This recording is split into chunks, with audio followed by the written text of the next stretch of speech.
পার্বত্য জেলা বান্দরবনের ৩টি উপজেলাতে বিশেষ করে থানচি, রুমা এবং রোয়াংছড়িতে আমাদের কম্বাইন্ড অপারেশন অর্থাৎ যৌথ বাহিনীর অপারেশন চলমান রয়েছে। তাই আপাতত এই 3টি উপজেলা নির্বাচন স্থগিত করা হয়েছে, যেটা আমরা পরবর্তীতে সুবিধা সময় আমরা আয়োজন করতে চেষ্টা করব।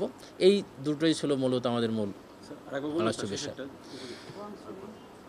বান্দরবন পার্বত্য জেলা বান্দরবনের 3টি উপজেলা যথা থানচি, রুমা এবং রোয়াংছড়িতে আমাদের বাংলাদেশ সেনাবাহিনী, পুলিশ, বিজিবি, র্যাব এবং অন্যান্য বাহিনীর সময়ের যৌথ অপারেশন চলমান রয়েছে। তাই এই অপারেশন চলমান থাকায় গোয়েন্দা সংস্থাসমূহের সুপারিশের ভিত্তিতে নির্বাচন কমিশন এই 3টি উপজেলা নির্বাচন পরবর্তীতে অনুষ্ঠান করবেন মর্মে সিদ্ধান্ত গৃহীত হয়েছে। আমাদের যে গোয়েন্দা সংস্থাগুলো রয়েছে তারা যে রিপোর্ট এখানে উপস্থাপন করেছেন তারা নির্বাচনে কোনো ধরনের সহিংসতার সম্ভাবনা রয়েছেন মর্মে তারা রিপোর্টে উল্লেখ করেন নাই। তারা বলেছেন নির্বাচন প্রতিদ্বন্দ্বিতাপূর্ণ হবে, যেহেতু অনেকগুলো রাজনৈতিক দল অংশগ্রহণ করছেন সেখানে তাদের দলীয় প্রতীক ছাড়া, সুতরাং একই দলের একাধিক সংখ্যক পদপ্রার্থী এই নির্বাচনে অংশগ্রহণ করেছেন। এছাড়াও রিপোর্টগুলোতে আমরা দেখতে পেয়েছি যে দলগুলো নির্বাচন বর্জন করেছেন মাঠ পর্যায়ে তাদেরও কিছু অনুসারীরা এই নির্বাচনে অংশগ্রহণ করছেন মর্মে আমরা জানতে পেরেছি। সুতরাং নির্বাচন কমিশন আশা করে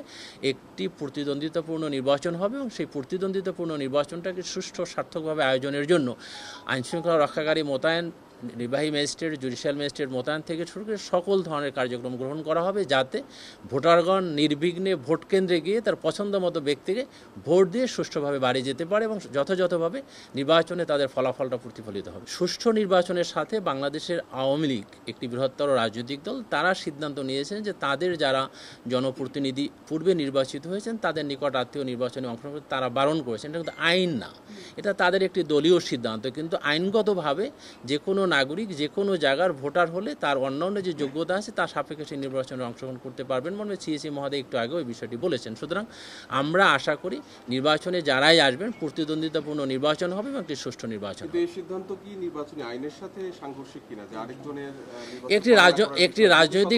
একটি রাজনৈতিক সিদ্ধান্তকে আপনি নির্বাচন কমিশনের সিদ্ধান্তের সাথে একত্রীভূত করার কোনো সুযোগ নেই। এই সিদ্ধান্তের কারণে আপনাদের ভোটটা ভালো হবে কিনা যে আপনাদের আমরা চাই অধিক সংখ্যক পদপ্রার্থী আসবে, আমরা আইনশৃঙ্খলা রক্ষাকারী বাহিনী, জনপ্রশাসন সমন্বিতভাবে একটি সুষ্ঠু নির্বাচন আয়োজন করবে। যত প্রতিদ্বন্দ্বী প্রার্থী আসবে স্থানীয় সরকারের নির্বাচন তত সুষ্ঠু হবে বলে আমি ব্যক্তিগতভাবে মনে করি।